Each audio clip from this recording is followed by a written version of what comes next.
அன்பர்களே, ஆண்டவராகிய இயேசு கிறிஸ்துவின் நாமத்தில் உங்களுக்கு மனம் நிறைந்த வாழ்த்துக்களை தெரிவித்துக் கொண்டு சத்திய வசனம் திருமறை பாட நிகழ்ச்சிக்கு உங்களை அன்போடு அழைக்கிறோம்.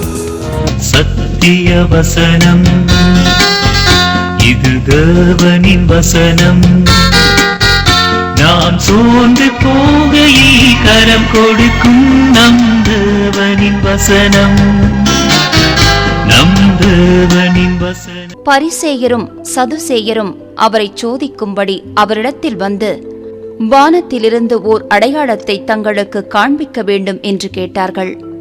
அவர்களுக்கு அவர் பிரதியுத்தரமாக, அஸ்தமனமாகிற போது செவ்வானமிட்டிருக்கிறது, அதனால் வெளிவாங்கும் என்று சொல்லுகிறீர்கள். கர்த்தருக்குள் அருமையானவர்களே, சத்திய வசன நிகழ்ச்சியை பார்க்கிற உங்கள் ஒவ்வொருவரையும் ஆண்டவராகிய இயேசு கிறிஸ்துவின் புண்ணிய நாமத்திலே வாழ்த்துதல் சொல்கின்றேன். ஆண்டவருடைய கிருபையினாலே இயேசுவினுடைய இரண்டாவது வருகையை குறித்து அவருடைய 4 நற்செய்தி நூல்கள் வழியாக பல சிந்தனைகளை இந்த நிகழ்ச்சிகளின் ஊடாக நாம் கற்று வருகிறோம். ஆகவே இன்றைக்கு இயேசு கிறிஸ்துவனுடைய இரண்டாவது வருகையின் காலத்தை குறித்த அடையாளங்களை குறித்து உங்களோடு விவரித்து சொல்ல விரும்புகிறேன். பிரியமானவர்களே, வானம் கருத்தால் மழை பெய்யும் என்று நம்புகிறோம். அமைதி இருந்தால் புயல் வருமே என்று எதிர்பார்க்கிறோம். வானத்தையும் காலத்தையும் அல்லது சூழ்நிலைகளையும் அறிந்து கொள்ளக்கூடிய அறிவு மனிதனுக்கு உண்டு, மனித சமுதாயத்துக்கு உண்டு. சதுசேயர்கள் பரிசேயர்கள் நம்முடைய ஆண்டவராகிய இயேசு கிறிஸ்துவிடத்தில் வந்து கேட்கிறார்கள். மத்தேயு 16ஆம் அதிகாரம் 1 நான் வாசிக்கிறேன். பரிசேயரும் சதுசேயரும் அவரை சோதிக்கும்படி அவரிடத்தில் வந்து வானத்திலிருந்து ஒரு அடையாளத்தை தங்களுக்கு காண்பிக்க வேண்டும் என்று கேட்டார்கள். அருமையானவர்களே, அடையாளம் என்பது மிக முக்கியமான ஒரு காரியம். இன்றைக்கு நாம் நம்முடைய நாட்டின் தேர்தலில் போய் வாக்கை பதிவு செய்ய போனால் அடையாள அட்டை கேட்பார்கள். எங்கு சென்றாலும் அடையாளம் அட்டைகளையும் அடையாளத்தை கேட்பது மனித பழக்கம், அரசாங்கத்தின் அது அமைப்பின் திட்டமாக மாறிவிடுகிறது. நம்முடைய ஆண்டவராகிய இயேசுவானவர் சொல்கிறார், அஸ்தமான போது செவ்வானம் விட்டிருக்கிறது, அதனால் வெளிவாங்கும் என்று சொல்லீர்களே என்று சொல்லி ஆண்டவராகிய இயேசுவானவர் தம்மிடத்திலே அடையாளம் கேட்ட அந்த சதுசேயர் பரிசேயரிடத்திலே பல காரியங்களை பேச ஆரம்பிக்கிறார். அது மத்தேயு 16ஆம் அதிகாரம் 1-4 வசனங்களிலே அதை நாம் அறிய முடிகிறது. அருமையானவர்களே, காலங்களை நிதானிக்கிற சுவாபம் நமக்கு உண்டு. பழைய ஏற்பாட்டிலே தேவன் மனுமக்கள் தரும் பலிகள், ஜெபத்தை, ஆராதனை அங்கீகரித்தார் என்பதற்கு அடையாளமாக வானத்திலிருந்து அங்கு அக்கினி வரும், அது ஒரு அடையாளமாகும்.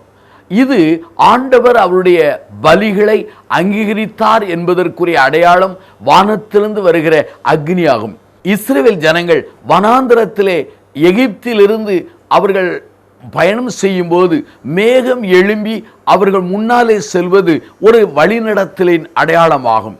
கர்த்தர் தமது ஜனங்கள் மத்தியிலே அசைவாடி தூய ஆவியினாலே நிரப்பி வரங்கள் மூலமாய் தம்முடைய பிரசன்னத்தை அவர் வெளிப்படுத்துகிறது ஒரு அடையாளமாகும்.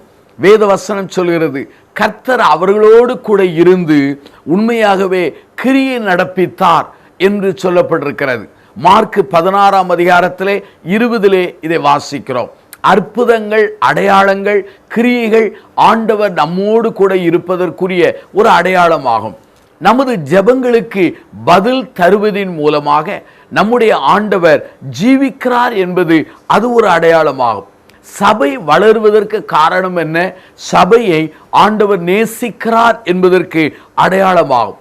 கர்த்தர் நமது தேவைகளை, ஊழியத்தின் தேவைகளை சந்திப்பதன் மூலமாய் கர்த்தர் நம்மை அழைத்தார் என்பது உறுதிப்படுத்துகிற ஒரு அடையாளமாய் காணப்படுகிறது. கணவன் மனைவி என்கிற அந்த குடும்ப உறவை எடுத்துக்கொள்ளுங்கள். கணவன் மனைவியை நேசிப்பது எவ்வாறு? அன்பின் கிரியைகளை நடப்பிப்பதின் மூலமாக தன்னுடைய அன்பை அடையாளங்களினாலே, கிரியைகளினாலே காண்பிக்கிறான். பழைய ஏற்பாட்டிலே வெள்ளம் அல்லது பேழை அல்லது எகிப்தின் அடிமைத்தனம், வாதைகள் மீட்புக்கெல்லாம் அல்லது ரட்சிப்புக்கெல்லாம் அது ஒரு அடையாளமாக காணப்படுகிறது. தேவன் தாமே பல அடையாளங்களை வைத்துள்ளார். நோவாவின் வெள்ளத்திற்கு பின்பு வானவில் ஒரு அடையாளமாகும். யூதர்களுக்கு விருத்த சேதனம் ஒரு உடன்படிக்கையின் அடையாளமாகும். ஓய்வு நாள் அவருடைய தொழுகையை நாம் செய்வதற்குரிய அடையாளமாகும். பஸ்கா ஆட்டுக்குட்டி புதிய ஏற்பாட்டினுடைய மீட்புக்குரிய முன் அடையாளமாகும். பல அடையாளங்களை தேவனாகிய கர்த்தர் இஸ்ரவேல் ஜனங்களுக்கு வைத்ததை நாம் திருமறையிலே காண முடிகிறது. லூக்கா 21ஆம் அதிகாரம் அங்கே 25 33 வசனங்களை நீங்கள் வாசித்து பாருங்கள். நம்முடைய இரட்சகராகிய இயேசுவானவர் இரண்டாம் வருகைக்குரிய பல்வேறு அடையாளங்களை தீர்க்க தரிசனங்களாக அவர் சொல்லியிருக்கிறார். முதல் அடையாளம் என்ன? பெருக்கத்தின் அடையாளமாகும். அதாவது பெருக்கத்தின் அடையாளம் என்று அங்கு விவரிக்கப்படுகிறது. நோவாவின் காலத்திலே சிறு குடும்பமாக இருந்த தேவ ஜனங்கள் பலுகி பெருகி பூமியை நிரப்பினார்கள். லூக்கா 21ஆம் அதிகாரம் 24வது வாக்கியம் சொல்கிறது, புறஜாதியாரின் காலம் நிறைவேறும் வரைக்கும் புறஜாதியாரின் பெருக்கம் என்று அதை சொல்லலாம். பூமியின் மேல் உள்ள ஜனங்களுக்குள் தத்தளிப்பும் வரும் என்று நம்முடைய ஆண்டவராகிய கர்த்தர் சொல்லியிருக்கிறார். ஆகவே அருமையானவர்களே, உலகமெங்கும் ஆண்டவர் சகல ஜாதிகளின் சீசராக்கி அவர் ஊழியம் செய்யும்படி கட்டளை கொடுத்தார். இது மத்தேயு நற்செய்தி நூல் 28ஆம் அதிகாரம் 18 அங்கே நாம் வாசிக்க முடிகிறது. ஜாதி என்கிற வார்த்தை தற்காலத்திலே மிகவும் ஒருவேளை உணர்ச்சிகளை கிளறுகிற ஒரு சென்சிட்டிவ் வார்த்தையாகும். ஆனால் இன்றைய திருமறையை மொழிபெயர்க்கிறவர்கள் இந்த ஜாதிகள் என்கிற வார்த்தையை இன்னொரு வார்த்தையை சொல்லி அவர்கள் மொழிபெயர்க்கிறார்கள். ஜாதிகள் என்கிற வார்த்தைக்கு பதிலாக மக்கள் கூட்டங்கள் என்று சொல்லி அவர்கள் மொழிபெயர்க்கிறார்கள். தமிழ் மொழி பேசுகிறவர்கள் அத்தனை பேரும் ஒரே ஒரு மக்கள் கூட்டத்தை சார்ந்தவர்கள். இந்தியாவிலே சுமார் 4000 மக்கள் கூட்டங்கள் இருப்பதாக அங்கே திருமறையை ஆராய்கிறவர்கள் அல்லது மிஷனரி பணியிலே ஈடுபடுகிற மக்கள் சொல்கிறார்கள். அருமையான என் சகோதர சகோதரிகளே, மக்கள் தொகை என்பது அது ஒளியின் வேகத்தை காட்டிலும் வேகமாய் அது வளர்ந்து வருகிறது. வெளிப்படுத்தும் விசேஷம் 7ஆம் அதிகாரம் 9 பாருங்கள். சகல ஜாதிகளிலும் கோத்திரங்களிலும் அங்கே சகல பாஷைக்காரர்களிடத்திலிருந்தும் அங்கே ஒருவரும் எண்ணக்கூடாதுமான திரளான கூட்டமாகிய ஜனங்கள் வெள்ளை அங்கிகளை தரித்து தங்கள் கைகளிலே அங்கே குருத்தோலைகளை பிடித்து நிற்பார்கள் என்று அங்கு சொல்லப்பட்டிருக்கிறது. ஆகவே புறஜாதிகளின் மத்தியிலிருந்து கர்த்தரை தொழுது கொள்ளுகிற அங்கே வருகிற மக்கள் கூட்டம் எண்ணக்கூடாத மக்கள் கூட்டமாகும். எல்லா மொழியிலிருந்தும் எல்லா கோத்திரங்களிலிருந்தும் எல்லா இனங்களிலிருந்தும் ஆண்டவரை அறிந்து ஆண்டவருக்காக வருகிற மக்கள் கூட்டம் ஏராளம் என்று சொல்லி வெளிப்படுத்த விசேஷத்தில் சொல்லப்பட்டிருக்கிறது. ஆகவே ஒருவேளை மக்கள் பெருக்கம் என்பது ஆண்டவருடைய வருகைக்கு ஒரு அடையாளமாகும். 18ஆம் நூற்றாண்டிலே மக்கள் தொகையின் பெருக்கம் 19ஆம் நூற்றாண்டானது அந்த 18ஆம் நூற்றாண்டின் மக்கள் தொகையை காட்டியது மிஞ்சியது. ஆனால் 20ஆம் நூற்றாண்டினுடைய மக்கள் தொகை 19ஆம் நூற்றாண்டின் மக்கள் தொகையை காட்டிலும் அது மிஞ்சி வளர்ந்தது. ஆனால் இன்றைக்கு 21ஆம் நூற்றாண்டு காலத்திலே எல்லா நூற்றாண்டை காட்டிலும் மக்கள் தொகையானது வேகமாய் அங்கு பெருகி வருகிறது. ஆகவேதான் அருமையான உள்ளே இந்த நாட்களில் மக்கள் தொகை பெருகுவது உண்மையாகவே ஆண்டவருடைய வருகையின் ஒரு பெரிய அடையாளமாக அங்கு சொல்லப்படுகிறது. இரண்டாவது, ஆண்டவருடைய வருகையினுடைய இரண்டாவது அடையாளம் என்ன? அது மனநிலையிலே அநேக மாற்றங்கள் வரும். அதாவது மென்டல் சைன் என்று சொல்லலாம், அல்லது சைக்காலஜிக்கலி அல்லது மன சிந்தையிலே ஏராளமான பாதிப்புகள் வரும் என்பது ஆண்டவருடைய வருகையின் ஒரு அடையாளமாகும். மன அளவிலே மாற்றம், மன உளவியல் அடிப்படையிலே மாற்றங்கள். இந்த நாட்களிலே மன உளைச்சல்களினாலே பாதிக்கப்பட்டு மனநிலை பாதிக்கப்பட்டவருடைய எண்ணிக்கை இன்னைக்கு கூடிக்கொண்டே இருக்கிறது. தானியேல் 12:4 தானியேலை குறித்து சொல்லப்பட்டிருக்கிறது. இதோ இந்த வாக்கியங்கள் எல்லாம் புதைப்பொருளாக வைத்து இந்த புஸ்தகத்தை முத்திரை போடு, அப்பொழுது அநேகர் அங்குமிங்குமாய் ஓடி ஆராய்வார்கள், அறிவு பெருகி போகும் என்று அங்கு தானியேலுக்கு சொல்லப்படுகிறது. இந்த வசனத்தை நாம் இரண்டாக பிரிக்கலாம். மக்கள் இங்கும் அங்குமாக ஓடி அலைவார்கள். அதாவது மக்களுடைய பயண திட்டமானது, பயண போங்கின் வேகமானது கூடிக்கொண்டே போகும். இன்றைக்கு பாருங்கள், விமான நிலையங்களை கண்டாலும் சரி, புகைவண்டி நிலையங்களை கண்டாலும் சரி, பேருந்து வண்டி நிலையங்களை கண்டாலும் சரி, மக்கள் கூட்டம் அலை திரண்டு அங்கு நிற்பதை நாம் காண முடிகிறது. அருமையான என் சகோதர சகோதரிகளே, ஆண்டவருடைய வசனம் தானியேலுக்கு சொன்ன அந்த 12:4 சொல்லப்படுகிறது, அறிவு பெருகும் என்று சொல்லப்பட்டிருக்கிறது. இன்றைக்கு கணனியை குறித்து இன்னைக்கு ஏராளமான அறிவு, எந்த நூற்றாண்டை காட்டிலும் அது பெருகிவிட்டது. கல்வியின் அறிவு பெருகிவிட்டது, விஞ்ஞானத்தின் அறிவு பெருகிவிட்டது, கண்டுபிடிப்புகளின் அறிவுகள் பெருகிவிட்டது, மருத்துவத்திலே கூட அநேக காரியங்கள் பெருகிவிட்டார்கள். வானத்தை ஆராய்கிற அந்த விண்வெளியின் ஆராய்ச்சி கூட உச்சகட்டத்திலே போய்விட்டது. தொலைக்காட்சி பெட்டிகள் அல்லது விண்கலங்களை அனுப்பி ஆராய்கிற நிலைப்பாடுகள், ஒருவேளை தொலைபேசிகள் அல்லது கை தொலைபேசிகள் எல்லாம் வேகமாய் அங்கு வளர்ந்து கொண்டிருக்கிறது. லூக்கா 21:25 சொல்கிறது, சூரியனும் சந்திரனிலும் நட்சத்திரங்களிலும் அடையாளங்கள் தோன்றும், பூமியின் மேல் உள்ள அல்லது பூமியில் உள்ள ஜனங்களுக்குள்ளே தத்தளிப்பும் இடுக்கணும் உண்டாகும் என்று சொல்லப்பட்டிருக்கிறது. மக்கள் மத்தியிலே தத்தளிப்பு மனதிலே ஏற்படும் என்று சொல்லப்பட்டிருக்கிறது. லூக்கா நற்செய்தி நூல் 21 நீங்கள் எடுத்து வைத்துக் கொள்ளுங்கள். அங்கே சொல்லப்படுகிறது, வானத்தின் சத்துவங்கள் அசைக்கப்படும், ஆதலால் பூமியில் வரும் ஆபத்துகளுக்கு பயந்து எதிர்பார்த்து இருக்கிறதுனால் மனுஷனுடைய இருதயம் சோர்ந்து போகும். ஆகவே மனநிலையிலே பாதிப்புகள் வரும் என்பது ஆண்டவருடைய வருகையினுடைய ஒரு அடையாளமாகும். வெளியிலிருந்து வரக்கூடிய பாதிப்புகள் அநேகருடைய வாழ்க்கையிலே, உள் வாழ்க்கையிலும் பாதிப்புகள் வந்து விடுகிறது. அநேகருடைய வாழ்க்கையிலே லௌகீக கவலைகளினால் கூட பாதிப்பு வருகிறது. வருகை கண்ணியை போல் வரும். கன்னி வெடிகளை குறித்து நீங்கள் அறிந்திருப்பீர்கள். மிருகங்களை அல்ல பறவைகளை பிடிப்பதற்கு கன்னிகளை மக்கள் பயன்படுத்துவது உண்டு. ஆண்டவருடைய வருகை நமக்கு கன்னிகளை போல வரும் என்று சொல்லப்பட்டிருக்கிறது. ஆண்டவருடைய வருகையினுடைய 3வது அடையாளம் என்ன? ஒழுக்க நெறியிலே அங்கு கேடுகள் வரும், ஒழுக்க நெறியின் தரத்திலே அநேக வீழ்ச்சிகள் வரும் என்பது ஒரு அடையாளமாகும்.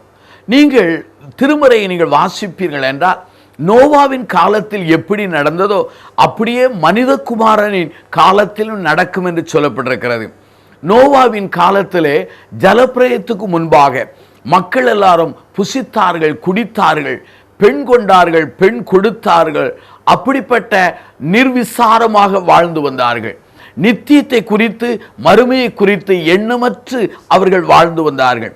திடீரென்று மழை பெய்தது, அந்த அழிவு வந்ததை நாம் திருமறையிலே பார்க்கிறோம். மத்தேயு நற்செய்தி நூல் 24 37 39 பகுதியை நீங்கள் வாசித்து பாருங்கள். ஆகவே நோவாவின் காலத்திலே ஆடம்பர வாழ்வு, நிர்விசார வாழ்வு, இவ்வுலக வாழ்வே சதமென்று எண்ணிய வாழ்வு, ஒருவேளை எந்திரமயமான வாழ்வு, நித்தியத்தை குறித்த கரிசனை இல்லாத வாழ்வு, அல்லது தெய்வத்தின் எண்ணங்களை உணராத வாழ்வாக இருந்தார்கள். நோவாவின் காலத்தின் மக்கள் நற்குணம் இல்லாத மக்களாக காணப்பட்டார்கள்.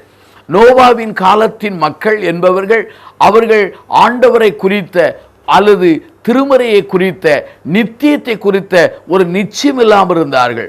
நோவாவின் காலத்தின் மக்கள் எல்லாம் மனசாட்சியற்ற, உணர்வற்ற ஒரு நிலையிலே வாழ்ந்தார்கள். அருமையானவர்களே, ஆண்டவருடைய வருகை குறித்த 4வது அடையாளம் என்ன? இஸ்ரவேல் மக்கள் உடைய வளர்ச்சி ஒரு அடையாளமாகும். லூக்கா நற்செய்தி நூல் 21 29 30 வரை வாசித்து பாருங்கள். அத்தி மரங்களையும் மற்ற எல்லா மரங்களையும் பாருங்கள். அங்கே அத்தி மரம் துளிர்க்கதை நீங்கள் காணும் பொழுது வசந்த காலம் சவிமாயிற்று என்று அறியீர்கள்.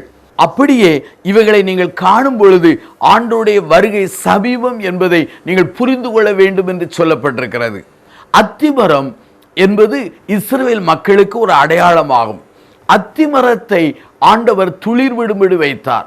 உலகமெங்கும் சிதறிப்போன இந்த ஜனங்களை ஆண்டவர் மே மாதம் அங்கே 14ஆம் தேதி 1948 ஆண்டிலே இஸ்ரவேல் என்கிற அந்த நாட்டை அந்த ஜனத்துக்கு கொடுத்தார்.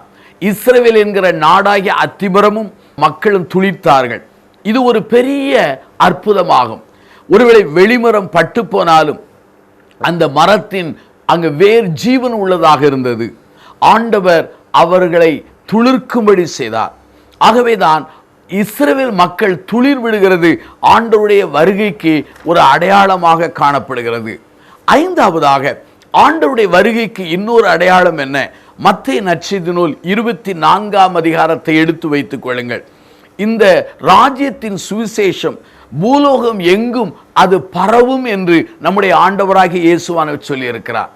எந்த நூற்றாண்டிலே இல்லாத அளவுக்கு நற்செய்தி கூட்டங்கள், வசனத்தை குறித்த கருத்தரங்கு கூட்டங்கள், தொலைக்காட்சி நிகழ்ச்சிகள், வானொலி செய்திகள், ஆவிக்குறி எழுப்புதல் கூட்டங்கள், தனித்தால் ஊழியங்கள், அநேக காரியங்கள் இன்றைக்கு பரவி கொண்டிருக்கிறதை நாம் அறிந்திருக்கிறோம்.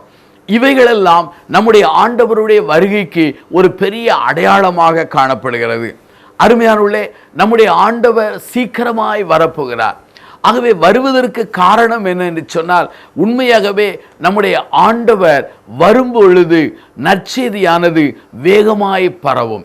இன்றைக்கு உங்கள் கண்களை ஏறெடுத்து பாருங்கள்.